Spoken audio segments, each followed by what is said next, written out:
Earlier farming was carried out by simple and ordinary farm implements like sickle, spade, hoe, drill plow, pull-up cart, etc.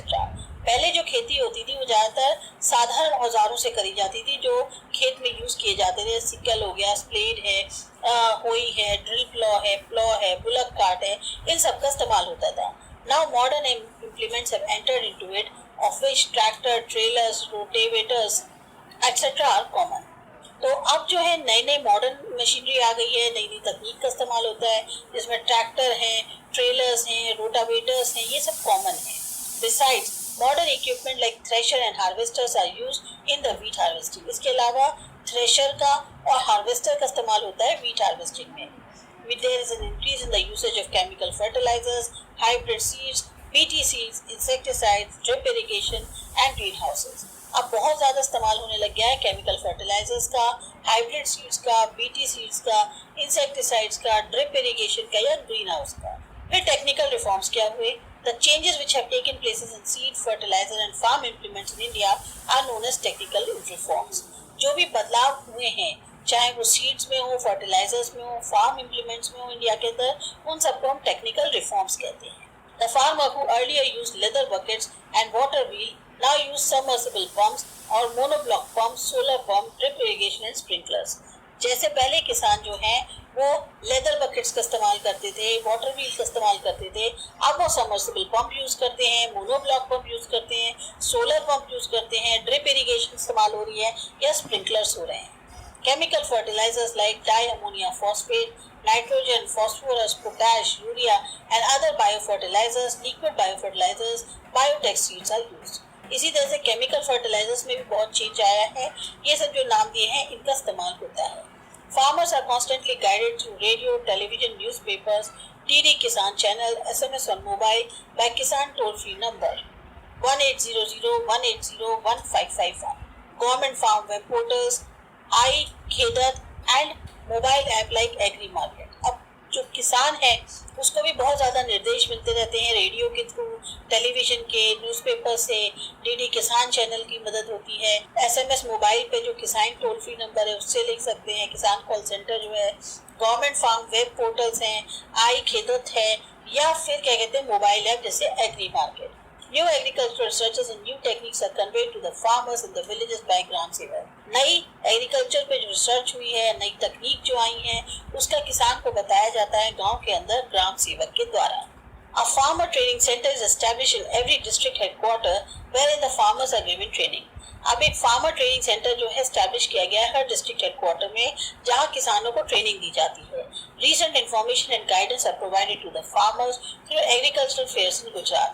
इसी तरीके से जो latest information है, जो guidance है, वो किसानों को प्रोवाइड कराई जाती है एग्रीकल्चर फेयर लगा के गुजरात के अंदर। Agriculture university and agriculture colleges are established in every state. हर स्टेट में एग्रीकल्चर यूनिवर्सिटी, एग्रीकल्चर कॉलेज मिल जाएंगी। Agriculture universities are established at Dantiwada, Junagadh, Anand and Navsari in Gujarat. यहाँ पर एग्रीकल्चर यूनिवर्सिटीज हैं।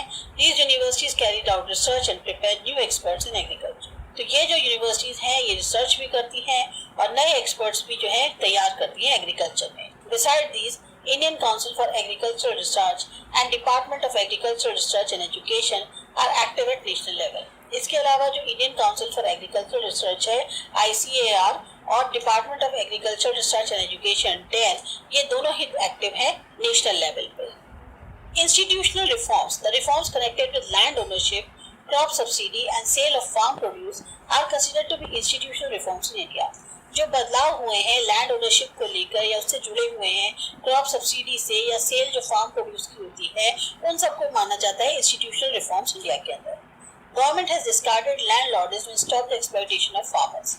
सरकार ने क्या किया, जो लैंडलॉर्डिज्म था वो खत्म कर दिया और जो शोषण होता था फार्मर्स का उसको रोक दिया। Under the law land to the tiller and land tillers have been given their right to become the owner of the land. जो कानून बनाया गया लैंड टू द टिलर, उसके अनुसार जो लैंड टिलर्स हैं अब उनको जो है अधिकार दे दिया गया कि वो ओनर है लैंड की। The disparity among the landowners have been removed by Land Ceiling Act. और एक जो लैंड ओनर्स के बीच की डिस्पैरिटी थी वो भी खत्म कर दी गई लैंड सीलिंग एक्ट के through. Farmers are given financial help for the crop subsidy by Kisan Credit Card and by nationalized and cooperative banks. जो किसान है उनको फाइनेंशियल हेल्प मिल रही है, क्रॉप सब्सिडी दी जा रही है, किसान क्रेडिट कार्ड की मदद से, या नेशनलाइज किया जा रहा है, या जो कोऑपरेटिव बैंक है उनकी मदद से। Farmers are given full insurance protection of their crops through prime minister crop insurance scheme. इसके अलावा फार्मर्स को पूरा इंश्योरेंस दिया जा रहा है ताकि उनके जो फसल है उसको सुरक्षित किया जाएगा prime minister crop insurance scheme के अंतर्गत। When the crop fail due to drought or through excessive rain, farmers are given financial help by the government. अगर फसल बर्बाद हो जाती है सूखे की वजह से या बहुत हैवी बारिश की वजह से, तो फिर फार्मर्स को जो है फाइनेंशियल हेल्प दी जाती है गवर्नमेंट के द्वारा। By providing legal support, an open auction process is made widespread for the sale of farm products in the marketing yards. कानूनी सपोर्ट तो मिलता ही है, एक ऑक्शन कराया जाता है, प्रक्रिया करी जाती है बहुत बड़े स्केल पे, ताकि जो फार्म प्रोडक्ट्स हैं उनकी नीलाम जो है बिक्री कराई जा सके marketing yards. Facilities like cooperative societies, market associations, cooperative warehouses, cold storage, transport and communication have been provided so that the farmers would get the minimum support price of the farm products. अब जो सुविधाएं मुहैया कराई जा रही हैं, जैसे cooperative society हो गई, मार्केट एसोसिएशंस हो गए, कोऑपरेटिव वेयर हाउसेज हैं, कोल्ड स्टोरेज हैं, ट्रांसपोर्ट और कम्युनिकेशन है, ये सब प्रोवाइड किया गया है फार्मर्स को ताकि उनको मिनिमम सपोर्ट प्राइस तो अपने फार्म प्रोडक्ट्स की मिल सके। Following organizations are operating for the purchase of farm products from the farmers at support prices. कुछ ऐसी ऑर्गेनाइजेशंस हैं जो काम कर रही हैं, फार्म प्रोडक्ट्स को खरीदती हैं फार्मर से और सपोर्ट करती हैं, जैसे प्राइसेस को उनके। National Agricultural Cooperative Market Federation of India NAFED, Gujarat Cooperative Oilseed Growers Federation GROFED जिसे कहते हैं, National Dairy Development Board NDDB। Green revolution Green Revolution took place in our country in the decade of 1960, but before that there was a time when there was an acute shortage of food grains in the country. हमारे यहाँ 1960 में जो है green revolution हुआ, और उससे पहले एक समय था जब अनाज की बहुत ज्यादा कमी थी कंट्री के अंदर। An agrarian country had to import food grains. बाहर से हमें अनाज मंगाना पड़ता था। The country was struggling against such dependent conditions. और कंट्री बहुत ज्यादा संघर्ष कर रही थी कि इस तरह से वो निर्भर रहती है दूसरे कंट्रीज पे। The extraordinary increase in agricultural production because of the improved seeds, increased use of chemical fertilizers, intense efforts of the farmers, widespread arrangement for electricity distribution, improved facilities in irrigation is known as Green Revolution. तो ये जो बहुत extra बढ़त हुई agriculture production में, क्योंकि अच्छी quality के सीड्स यूज किए जाने लग गए, केमिकल फर्टिलाइजर्स का इस्तेमाल हुआ, किसानों ने कड़ी मेहनत करी, बहुत ज़्यादा अच्छा अरेंजमेंट उनको इलेक्ट्रिसिटी का मिला, फैसिलिटीज़ जो इरिगेशन की हैं वो इम्प्रूव हुई, तो ये सब मिला के ग्रीन रेवोल्यूशन हुआ। Main objective of the green revolution was to increase agriculture production. मुख्य क्या ऑब्जेक्टिव था ग्रीन रेवोल्यूशन का कि एग्रीकल्चर उत्पादन को बढ़ाना। Farmers were encouraged to use chemical fertilizers and insecticides more. अब किसानों को बोला गया कि केमिकल फर्टिलाइजर और इंसेक्टिसाइड का ज्यादा इस्तेमाल करो।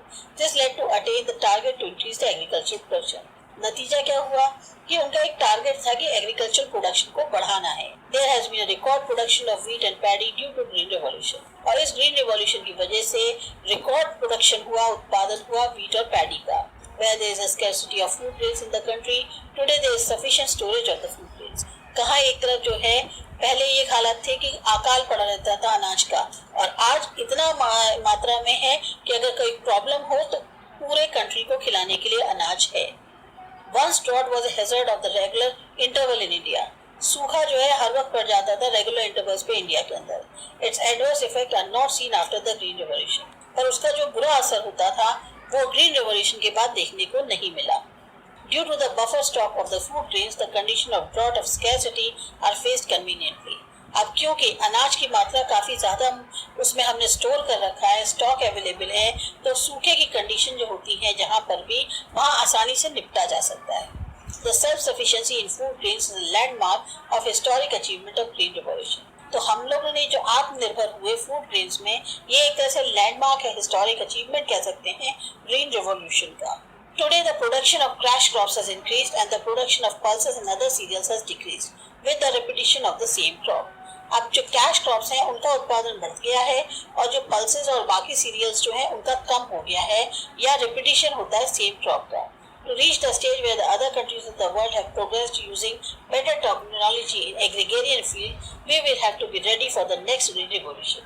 अब जहाँ इस उस स्टेज पर पहुंचने के लिए जहां और कंट्रीज जो दुनिया की हैं वो तरक्की कर चुकी हैं ज़्यादा अच्छी तकनीक का इस्तेमाल करके, खासतौर से एग्रीगेरियन फील्ड में, वहीं हमें भी रेडी होना होगा अगले ग्रीन रिवॉल्यूशन के लिए।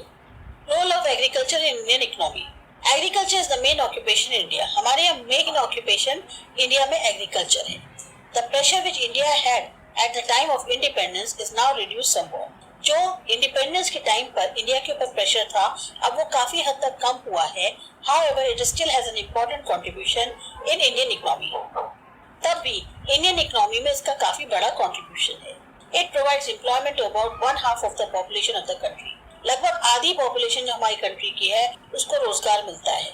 Agriculture holds about 17% of the total gross domestic production. जो हमारे यहाँ का जीडीपी है लगभग 17% एग्रीकल्चर से आता है।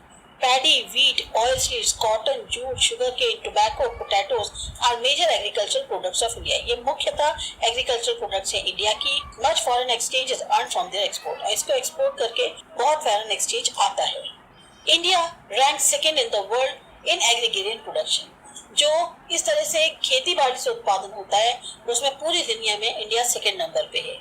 Industries like cotton, textiles, sugar, paper, oil, etc., as well as industries regarding the food processing, get their raw material from agricultural products only. अब cotton, textile, sugar, paper, oil, ये सब जो industries हैं या जो फूड प्रोसेसिंग की industries हैं, उनको सबको रॉ मटेरियल एग्रीकल्चर प्रोडक्ट से ही मिलता है। एग्रीकल्चर